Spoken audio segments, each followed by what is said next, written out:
Hi అండి, welcome to పొరిగింటి పుల్లకూర. అందరు ఎలా ఉన్నారు? నేనైతే చాలా బాగున్నాను. మీలో ఎవరైనా ఫస్ట్ టైం నా ఛానల్ చూస్తున్నట్టయితే ప్లీజ్ సబ్స్క్రైబ్ చేసుకోండి. అలాగే బెల్ ఐకాన్ని యాక్టివేట్ చేసుకోండి. దానివల్ల నేను పెట్టే వీడియోస్ అన్ని నోటిఫికేషన్స్ మీకు వెంటనే వస్తాయి అన్నమాట. ఈరోజు నేను మీకు పీతల్ని ఎలా క్లీన్ చేసుకోవాలి అన్నది నేను చూపించబోతున్నాను. అది పెద్ద బ్రహ్మ విద్య ఏం కాదు. కాకపోతే కొంతమందికి రాదు క్లీన్ చేసుకోవటం, బయట చేయించుకొని తీసుకొచ్చుకుంటాము. కానీ అది మనమే చేయటం కూడా మనకు తెలిసి ఉండాలన్నమాట. లేకపోతే క్లీన్ చేసేసిన తర్వాత ఏ పార్ట్ ఉంచాలి, ఏ పార్ట్ తీసేయాలి అన్నది కూడా మనకు తెలియదు. బయట క్లీన్ చేసి కొంచెం కొంచెం వదిలేస్తా, క్లీన్ చేయకుండా అది మనం అలాగే తెచ్చి ఇంట్లో వండుకోవటం అలా కాకుండా అసలు క్లీన్ చేసుకునేటప్పుడు ఏ పార్ట్ ఉంచాలి, ఏ పార్ట్ తీసేయాలి, ఎలా మనం కట్ చేసుకోవాలి అన్నది నేను ఇప్పుడు మీకు చూపించబోతున్నాను.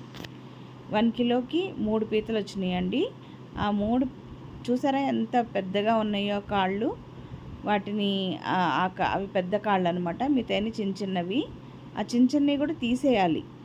యాక్చువల్గా తీసేస్తాను ఇప్పుడు మీకు. ఆ ముందు షెల్ ఎలా రిమూవ్ చేయాలో అది ఇప్పుడు మీకు చూపించబోతున్నాను. చూడండి, అది పీత కొంచెం హార్డ్గా ఉండటం వల్ల నేను కత్తితోటి ఇలాగా కొంచెం ఇచ్చేసాను. చేసి ఇలా తీయంగానే షెల్ వచ్చేస్తుంది. షెల్ వచ్చేసిన తర్వాత ఒక్కొక్కసారి గుడ్డు పీతలు ఉంటాయి. లోపల ఎల్లోయిష్గా ఉంది చూసారా, 2 పీతలకి మధ్యలో ఇక్కడ ఆ ఫ్లెష్ మధ్యలో కొంచెం ఎల్లోయిష్గా ఉంది కదా, అది దాని ఎగ్స్ అనమాట.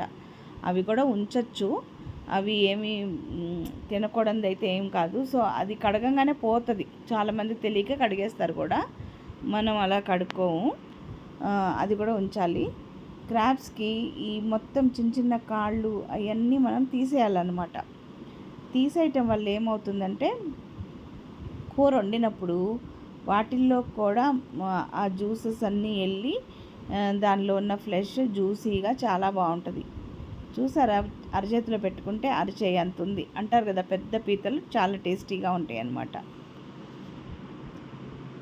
ఈ కాళ్ళని ఏం చేయాలంటే మళ్ళీ మొనలు కొంచెం షార్ప్గా ఉంటాయి. ఆ షార్ప్గా ఉన్నవి కూడా మనం తుంచి తీసేయాలి. లేకపోతే అవి మనల్ని హర్ట్ చేస్తాయి అన్నమాట. ఈ విధంగా మిగతా పీతలన్నీ కూడా మనము క్లీన్ చేసేసుకోవాలి. అసలు అన్నిటికంటే పెద్ద టాస్క్ ఏంటి అంటే, ఇప్పుడు మనం ఆ ముందు ఉన్న 2 పెద్ద కాళ్ళు ఉన్నాయి చూసారా, అవి మనం ఇలా కొండే అంటారు. ఇట్లా 2 ఇట్లా చీలినట్టుగా ఉన్నాయి చూసారా, అది మనకి చాలా షార్ప్గా ఉంటాయి అన్నమాట. అవి మనం ఉంచుకోవద్దు. ఉంచుకుంటే మనం తినలేము. అది కట్ అయింది అంటే రక్తం కూడా వస్తుంది. అంత షార్ప్గా ఉంటాయి అన్నమాట అవి. ఇప్పుడు ఈ పీతల ఇది కాళ్ళు సెపరేట్ చేసేసి మొత్తం లోపల అంతా క్లీన్ చేసేసిన తర్వాత నెక్స్ట్ మనం చేయాల్సింది ఏంటంటే ఆ పెద్ద కాళ్ళని మనం క్లీన్ చేయాలన్నమాట. అది ఎలాగో ఇప్పుడు చూద్దాం. ఇప్పుడు ఆ చిన్న చిన్న కాళ్ళు ఉన్నాయి చూసారా, అవి మొనలు చూసారా షార్ప్గా ఉన్నాయి అన్నమాట. ఇలాగ సూదుల్లా ఉంటాయి. అవి అస్సలు ఉంచుకోకూడదు, తీసేసేయాలి. ఇవన్నీ మనం తినేటప్పుడు నవిలి పడేసేవే కానీ అందులో పెద్దగా ఫ్లెష్ అంటూ ఏముండదు. సో మనం ఆ మొనల్ని తీసేసి నీట్గా క్లీన్ చేసుకోవాలి.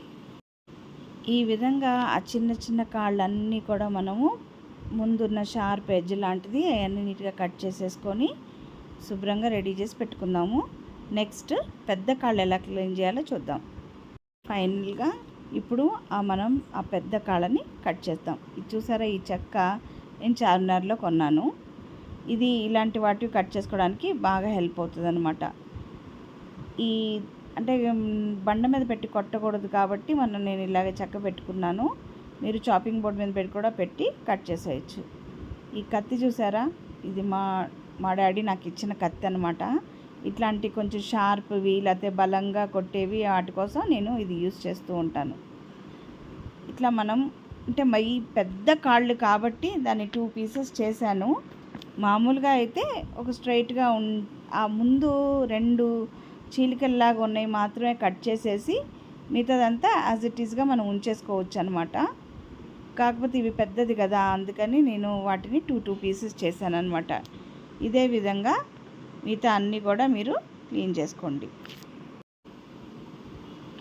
ఆ ముందు షార్ప్గా ఉన్నవే మనం చేత్తో ఇరచలేము, కానీ ఆ జాయింట్స్ మనం చేత్తో ఇలాగా తుంచంగానే నీట్గా తునిగిపోతాయండి. ఏం ప్రాబ్లం లేదు. మనం క్లీన్ చేసుకోవటం అన్నీ నేర్చుకోవాలన్న ఉద్దేశంతో మీకు ఇది చూపిస్తున్నాను నేను. ఇలా మొత్తం అన్నీ క్లీన్ చేసేసుకున్నాక నీళ్ళల్లో వేసి జాగ్రత్తగా కడుక్కోవాలి. ట్యాప్ ఓపెన్ చేసినప్పుడు మీరు ఆ పీత పట్టుకోగానే ఆ మధ్యలో ఉన్న గుడ్లు అన్నీ వెళ్ళిపోతాయి అన్నమాట ఆ ఫోర్స్కి. సో మీరు అది కడిగేటప్పుడు ఒక చెయ్యిని అడ్డుపెట్టి జాగ్రత్తగా నీళ్లు పోసి కడుక్కోవాలి.